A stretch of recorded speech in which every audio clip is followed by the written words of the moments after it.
नमस्कार, आपके साथ मैं हूं दीपशिखा भारद्वाज और आप देख रहे हैं अपना पसंदीदा शो दो टूक। केंद्र की सत्ता पर काबिज राष्ट्रीय जनतांत्रिक गठबंधन यानी कि एनडीए की अगुवा भारतीय जनता पार्टी अब पूरी तरह से चुनावी मोड में नजर आ रही है। राज्य के चुनाव में बगैर सीएम फेस घोषित किए प्रधानमंत्री नरेंद्र मोदी के चेहरे पर चुनाव लड़ने का दांव हो या मोदी की गारंटी का कार्ड, लोकसभा चुनाव में पहले विनिंग कॉम्बिनेशन की तलाश से जोड़कर ही देखे गए। अब बीजेपी की नजर माइक्रो रणनीति के तहत एक एक राज्य, एक एक क्षेत्र और एक एक जाति और समुदाय को लेकर खास समीकरण गढ़ने पर है। प्रधानमंत्री नरेंद्र मोदी मथुरा पहुंचे और रानी लक्ष्मीबाई के 525वें जन्मोत्सव पर आयोजित कार्यक्रम में शामिल हुए। अब सवाल ये उठ रहे हैं कि पीएम के मथुरा दौरे में आखिर बीजेपी का लार्जर प्लान क्या है। इसे समझने के लिए समय चक्र में थोड़ा पीछे चलते हैं, जहां बीजेपी की स्थापना के बाद से ही पार्टी की सियासत का मुख्य आधार राम मंदिर और अयोध्या रहा है। अयोध्या में अब रामलला को मंदिर में विराजमान किए जाने की तारीख भी आ चुकी है। 22 जनवरी को राम मंदिर में रामलला की प्राण प्रतिष्ठा हो जाएगी। काशी का ज्ञानवापी केस भी कोर्ट में है, एडवोकेट सर्वे हो चुका है, सुनवाई जारी है। मथुरा के श्री कृष्ण जन्मभूमि का मामला भी कोर्ट में है और हिंदू पक्ष एडवोकेट सर्वे करवाने की मांग कर रहा है। खबर दो टूक में आज इसी पर चर्चा करेंगे, लेकिन उससे पहले आपको न्यूज स्टेट के सवाल भी बता देते हैं। सबसे पहला सवाल, अयोध्या, मथुरा और काशी क्या 24 की सियासी झांकी है? आस्था वाला दाव, क्या विपक्ष का कम होगा भाव? क्योंकि लगातार बीजेपी की ओर से अपना एक सनातनी रूप भी दिखाया जा रहा है। अब मथुरा की तैयारी 24 में विपक्ष पर पड़ेगी भारी। 24 के लिए बीजेपी का प्लान, आस्था से क्या बनेगा काम? रामकृष्ण की भक्ति फेल होगी विपक्ष की रणनीति। ये तमाम सवाल हैं न्यूज स्टेट के और इसी पर होगी चर्चा। ये उसे तो विपक्ष भूल रहा है। भारतीय संस्कृति, परंपरा, सनातन धर्म को जड़ से उखाड़ने का प्रयास विपक्ष कर रहा है। कसमें खा रहा है विपक्षी। स्टालिन के नेतृत्व में स्वामी प्रसाद मौर्य जैसे लोग सनातन के पीछे पड़े हैं और हम पुरातन के पीछे पड़े हैं, क्योंकि भारत की ये मूल आत्मा है। उससे इस मुल्क को बदलने नहीं दिया जाएगा। सबसे बड़ी बात यह है कि हमने कहीं राजनीतिक इस्तेमाल नहीं किया, चुनाव का मुद्दा नहीं बनाया। हमने तो कहा था कि भव्य राम मंदिर का निर्माण हम करेंगे कानून के दायरे में। हल्ला तो यही लोग मचाते थे ना। कीर्तन, अजान, लव जिहाद, हिजाब, नकाब, मदरसा, फिल्में, मज़ारे, यूसीसी, हलाल प्रोडक्ट पे चुनाव लड़े। समाजवादी पार्टी जनता के मुद्दों पे चुनाव लड़ती है, जनता के मुद्दे उठाती रहती है। समाजवादी पार्टी भारतीय जनता पार्टी से किसान, मजदूर, नौजवान, महिला सुरक्षा पे सवाल पूछती रही। और तमाम जो गेस्ट है वो भी हमारे साथ जुड़ चुके हैं। आनंद दुबे हैं बीजेपी से प्रवक्ता, आशीष चतुर्वेदी हमारे साथ एसपी से प्रवक्ता और डॉक्टर सुधा मिश्रा इस समय हमारे साथ कांग्रेस से जुड़ चुके हैं। सबसे पहले मैं आना चाहूंगी आनंद जी आपके पास और आपसे मैं ये जानना चाहूंगी, देखिए 2024 के लोकसभा चुनाव और उससे पहले जिस तरीके से विधानसभा चुनाव हुए, क्या उस नारे को चरितार्थ यहाँ पर किया जा रहा है? अयोध्या तो झांकी है, अभी मथुरा और काशी बाकी है, क्योंकि रामलला की प्राण प्रतिष्ठा तो होगी ही। तो अब क्या सवाल ये उठ रहा है कि बीजेपी के पास आगे बचा क्या?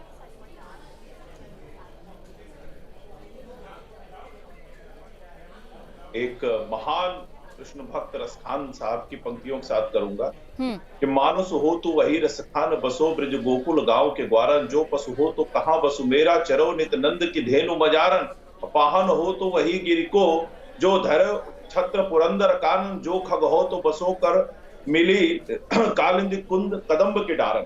यानी अगर मनुष्य के रूप में जन्म हो तो मैं ब्रज का ग्वाल बनूं, पशु के रूप में जन्म हो तो नंद बाबा की गाय बनूं, पत्थर के रूप में अगर ईश्वर भेजे तो उस गिरिराज पर्वत का अंश बनूं, और अगर पक्षी बना के भेजे तो उसी कदम्ब की डाल पर बैठूं। यानी कि रसखान कह रहे हैं कि अगर अगला जन्म हो किसी भी रूप में हो तो ब्रज में हो, मथुरा में हो, इस क्षेत्र में हो। लेकिन दुर्भाग्य यह रहा कि जो लोग बड़ी बड़ी बातें करते रहे और सेकुलरिज्म की राजनीति करते रहे। उन्होंने मथुरा को अछूत समझा। रसखान कह रहे हैं कि अगला जन्म हो तो यही हो, और इसी जन्म में लोगों ने मथुरा को त्याग दिया। और मथुरा नहीं, अयोध्या, काशी, मथुरा, ये लंबे समय तक जो भी सरकारें उत्तर प्रदेश में रही या केंद्र में रही, उपेक्षित भाव में पड़ा रहा। लेकिन जब से केंद्र में आदरणीय मोदी जी और उत्तर प्रदेश में पूज्य योगी जी आए हैं, ये जो हमारे पुरातन आध्यात्मिक आस्था के जो केंद्र हैं, लगातार उनका विकास हो रहा है, उनका जीर्णोद्धार हो रहा है, और इस सभ्यता संस्कृति की झलक को पूरी दुनिया में भव्यता के साथ दिखाने का काम हो रहा है। इससे न सिर्फ वहां रोजगार का सृजन हो रहा है, बल्कि भारत की जो सभ्यता और संस्कृति है, जो सनातन संस्कृति है, उसको भी पूरी दुनिया देख रही है, और इसका चुनाव से कोई लेना देना नहीं है। हम तो पहले दिन से कहते थे कि अयोध्या में कि रामलला हम आएंगे, मंदिर वहीं बनाएंगे। विपक्ष पूछता था कब बनाएंगे, अब तो तारीख भी बता दी है। हमने भव्य काशी विश्वनाथ कॉरिडोर भी बनाया, हमने पावागढ़ में कालका माता मंदिर का भी जीर्णोद्धार किया, हमने सूर्य मंदिर का भी जीर्णोद्धार किया, हमने उज्जैन में चलिए, यानी कि कुल मिलाकर बीजेपी की जो लार्जर तस्वीर है वो आस्था की जरूर यहाँ पर रहने वाली है। अब चलिए आशीष जी के पास हम चलते हैं और आशीष जी से जानते हैं। देखिए, मथुरा की अगर हम बात करें और खास तौर से अगर श्री कृष्ण की अगर बात करें, तो कहीं ना कहीं सपा के लिए जिस तरीके से अब बीजेपी का ये जो शिफ्ट चेंज हुआ है, इसे हम किस तरीके से देखें? क्या ये सपा के लिए भी एक खतरा पैदा हो सकता है आने वाले चुनावों में, क्योंकि यहाँ पर बीजेपी का जो संकेत है वो शिफ्ट हो चुका है? देखिए, बीजेपी का जो भी फोकस शिफ्ट हुआ वो पहले भी मंदिर के ऊपर ही, और शुरू से ही भारतीय जनता पार्टी धर्म को केंद्र रखकर मंदिर को केंद्र रखकर आज भी वो चल रही है, सफलता भी प्राप्त हुई है। यही बात आती है कि जो इस्तेमाल है सब तक कर सकते हैं बहुत लंबे। हाल में जितने चुनाव हुए, चीजों को आप देखेंगे, पार्टी की जहां सरकार की गई है और अभी जो सर्वे आ रहे हैं, जा रहे हैं, उनके मध्य प्रदेश, राजस्थान, छत्तीसगढ़ में भी भारतीय जनता चुनाव हार रही है, जो जैसे कर्नाटक के चुनाव से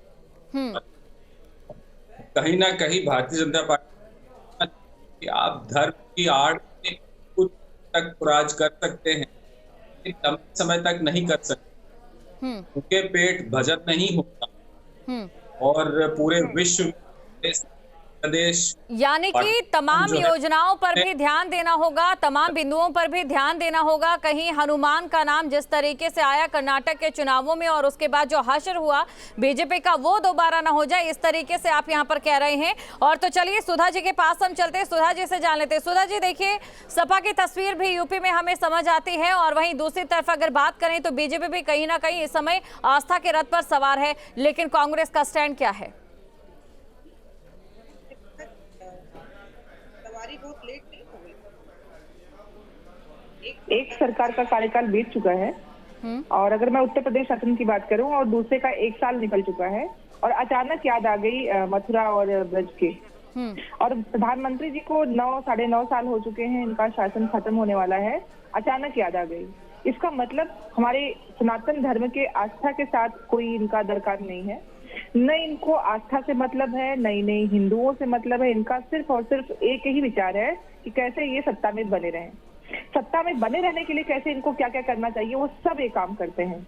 ये पहुंच जाएंगे केदारनाथ, बाबा की जो विहंगम दृष्टि है वो किसी को दिखाई नहीं पड़ेगा, इनकी फोटो पहले आएगी। अगर सच में भक्ति हो, अपना दर्शन कहता है, अपना धर्म कहता है, सनातन धर्म कहता है कि जो धर्म होता है, जो हमारा पूजा पाठ, जो कर्मकांड होता है, ये अपने आत्मिक विकास के लिए होता है। और आप बताइए, प्रधानमंत्री जी हो चाहे योगी जी हो, कितने आत्मिक विकास के लिए, कितनी जो फोटोग्राफी होती है उससे कितना आत्मिक विकास हो रहा होगा? जनता को भरमाने के लिए हो रहा है या फिर राजनीतिक सियासत है? ये कहने की बात ही नहीं है, प्रश्न ही नहीं बनता है। क्योंकि इनका पूरा का पूरा हिंदू महासभा के, आपने देखा होगा जो वीडियो वायरल हुई थी, उसमें सीधे उन्होंने कहा था कि भाजपा के लोग हमारे पास आए, उन्होंने कहा कि अयोध्या के जो आपका राम मंदिर का मसला है, इसका हम राजनीतिकरण करेंगे, हम इससे राजनीति करके आपके मुद्दे को उठाएंगे, और हिंदू महासभा के लोगों को इससे दूर कर दिया गया। और आज भी वो कहते हैं कि चाहे वो जितने भी लोग हिंदू महासभा हो, बीएचपी के रहे हो, सबको अलग करके तिवारी का हत्याकांड हुआ था, जो कटियार जी पे हुआ था, जितनी घटनाएं हुई, जिनको अचानक सिंघल जी की जो हत्या हो गई, जो भी चीजें हुई, उस पे किसका हाथ था आज तक ये कहीं क्लियर नहीं हुआ। तो राजनीतिकरण करके हिंदू आस्था के साथ ये दिखा देना कि हम जो कर रहे हैं बस आपके लिए कर रहे हैं, और होता क्या है, आपने देखा जितने गुसाई लोग हैं वो कोर्ट में जाके बोलते हैं कि हम चाहते हैं कान्हा का जो उनका जो कुंज गलियां हैं वो ऐसी की वैसे रहे। आप बताइए, अगर मेरे बाबा या उनकी विरासत को बचाना हो तो क्या बाबा अगर धोती पहनते हैं तो उनको हम सूट बूट बना देंगे क्या, कि उनको उसका सौंदर्यीकरण करना है? चलिए ये सवाल ले लेते हैं आनंद जी से, ये आनंद जी से सवाल लेते हैं। आनंद जी देखिए, ये सवाल है यहाँ पर कांग्रेस का कि आखिरकार ये, चलिए नाम तो बिल्कुल जाहिर तौर पर पीएम नरेंद्र मोदी के साथ जुड़ा कि देश के पहले ऐसे प्रधानमंत्री बने जो मथुरा गए, लेकिन इसमें काफी ज्यादा देरी क्यों हुई? लोकसभा चुनावों से ठीक पहले क्यों गए? और इसी के साथ कर्नाटक में भी आपने देखा किस तरीके से हाल वहां पर हुआ। हालांकि वो बात अलग है कि विपक्ष में कितने ही नेता ऐसे हैं जो सनातन धर्म के नाम पर आप शब्दों का इस्तेमाल भी करते हैं, उस पर विपक्ष का क्या स्टैंड रहता है वो भी हम जानेंगे, लेकिन आपसे मैं ये जानना चाहूंगी। देखिए, सबसे पहली चीज तो ये है कि जब से हमारी सरकार 2014 में बनी है तब से लेकर अब तक, और जब से उत्तर प्रदेश में 2017 से बनी, लगातार अयोध्या में, काशी में और मथुरा में विकास कार्य हो रहे हैं। पहले यहाँ की गलियां देखने लायक नहीं थी, यहाँ सीवर लाइन की व्यवस्था बहुत खराब थी, यहाँ पर जो सड़कें थी वो बहुत बुरी स्थिति में थी, सड़कों पर तारों का जो है मकड़ जाल रहता था। इन सारी चीजों को ठीक करने का काम, यहाँ पर बजट देने का काम, आज केवल अयोध्या में 30,000 करोड़ से ज्यादा परियोजनाएं केंद्र और राज्य सरकार की चल रही है। वहां पर एक बार फिर से नाम लेना चाहूंगी, मैं मथुरा की बात कर रही हूँ। मैं बता रहा हूं आपको, मथुरा में भी लगातार, मथुरा में और वृंदावन में आप जाके वहां देखिए, वहां गलियों के सुंदरीकरण का काम हुआ है, वहां तारों को अंडरग्राउंड करने का काम हुआ है, वहां सीवर लाइन पे काम किया गया है, वहां की ट्रैफिक व्यवस्था को ठीक करने का काम किया गया है, चौराहों के सुंदरीकरण का काम किया गया है, लगातार विकास कार्य चल रहा है। और योगी एक प्रश्न है कि सुन लीजिए के नाम पे सनातन संस्कृति की अपनी वास्तविकता है, उसको समाप्त करने का अधिकार आपको कौन देता है? अरे भाई सुन लीजिए ना, सुन लूंगी। पटना में कान्हा को आप बताना चाहते हैं जो कान्हा, अरे भाई आप सुधा जी आपको वक्त मिलेगा, एक बार आप आनंद जी की बात जो वो कह रहे हैं वो से पूरा होने दीजिए, क्योंकि आपके लिए अभी पद पढ़ा था, मैं बताती हूँ, जो पद इन्होंने पढ़ा था कि मानस हो तो वही स्थान, सबने पढ़ा हुआ है, लेकिन इतना समय कैसे लग गया आपको दोनों में? वही सवाल पूछा जा रहा है आनंद जी से। बिल्कुल अचानक आपको याद आ गया। भाई या तो आप ही बोल लीजिए, मैं शांत हो जाता हूँ, आप ही बोल लीजिए। सुधा जी समय कम है और समय दीजिए। मेरा प्रश्न है सुधा जी, देखिए आपको हमने समय दिया और आनंद जी समय बोल रहे हैं और आनंद जी को बोलने दीजिए। जी आनंद जी, मैं एक चीज का, प्रधानमंत्री और उम्मीद करती हूँ आप संक्षेप में बोलेंगे। प्रधानमंत्री मोदी जी 4 बार मथुरा गए, इसके अलावा अयोध्या गए, काशी गए। मुझे बता दीजिए ना, राहुल गांधी क्यों नहीं चले गए? क्यों नहीं आज तक अयोध्या जो है रामलला के दर्शन करने के लिए गांधी परिवार का कोई गया? दर्शन पे तो कभी प्रतिबंध नहीं रहा है, दर्शन हमेशा सबके लिए खुला रहा है, कभी नहीं गए। आपको हज हाउस बनवाने से फुर्सत नहीं मिली, आपको इफ्तारी देने से फुर्सत नहीं मिली। बिल्कुल, देश ने वो दृश्य देखा है आनंद जी, आशीष जी के पास चलते हैं। आशीष जी देखिए, ये हम भी जानते हैं कि चाहे बात जातिगत जनगणना को लेकर हो, अगर बीजेपी अपनी सनातन प्रेमी छवि दिखा रही है, तो जिस तरीके से बयान अक्सर जब सनातन विरोधी बयान अलग अलग पार्टियों के सामने आते तो कहा जाता है व्यक्तिगत है, तो ये भी तो बीजेपी का व्यक्तिगत एक छवि रह सकती है, इस पर सवाल कैसा? जी आशीष। एक लाइन में बहुत स्पष्ट कर देना चाहता हूं कि जो लोग कह रहे हैं कि धर्म निजी मामला है। देखिए आशीष जी से मैं इस समय बात कर रही हूँ, आशीष जी जवाब देंगे। जी आशीष जी, तो शायद आशीष जी को आवाज नहीं पहुंच पा रही है, तो सुधा जी के पास में वापस आऊंगी। सुधा जी, यही सवाल मेरा आपसे। जी सवाल एक बार रिपीट कर दीजिए। जी, अगर बीजेपी अपनी एक सनातन प्रेमी की छवि दिखा रही है और वहीं दूसरी तरफ जो बाकी विपक्षी पार्टियां हैं, जब सनातन विरोधी बयान सामने आते हैं तो उन्हें व्यक्तिगत बयान कहती है, तो ऐसे में अगर बीजेपी अपनी सनातन व्यक्तिगत छवि दिखा रही है तो उसमें संकोच कैसा? नहीं दीपिका जी, मेरा प्रश्न है आपसे कि देश संविधान से चलता है या नहीं? हमारे देश में जिस संविधान में सर्वधर्म समभाव की बात होती है, धर्म का जो बात है वो भारतीय धर्म हर व्यक्ति व्यक्तिगत रूप से जिस पंथ को मानता है वो उसका अपना धर्म है। दूसरा मेरा प्रश्न है कि इन चीजों को लेकर अगर आप बात करते हैं तो क्या सभी धर्मों के आप विकास कर रहे हैं? दूसरा, हमारे दर्शन में, सनातन धर्म में लिखा है कि दर्शन हमारे यहाँ सगुण ब्रह्म और निर्गुण ब्रह्म को मानने वाले और ना मानने वाले। चलिए सुधा जी, यानी कि कुल मिलाकर बीजेपी कहीं ना कहीं ये तमाम चीजें और सिर्फ राजनीति के लिए कर रही है। आप लोगों के अनुसार बहुत बहुत शुक्रिया आप तीनों का, आप हमारे साथ जुड़े। आप कुल मिलाकर यहाँ पर एक बार पीएम नरेंद्र मोदी जब मथुरा पहुंचते हैं तो उनकी बात कर लेते हैं। देखिए, मीराबाई का जिक्र भी यहाँ पर किया जाता है, एक कार्यक्रम का आयोजन भी किया जाता है, वो भी तब जब राजस्थान में चुनाव प्रचार का आखिरी दिन था। और उसी के साथ पश्चिमी यूपी में किस तरीके से ये जो दौरा रहता है, पीएम नरेंद्र मोदी का आना रहता है, वो फायदा दिलाता है लोकसभा के चुनाव में, ये यहाँ पर देखने वाली बात होगी। क्या सनातन की जो एक लार्जर तस्वीर है उसमें जातिगत जनगणना का क्या हिसाब रहता है, यह यहाँ पर जनता को डिसाइड करना है।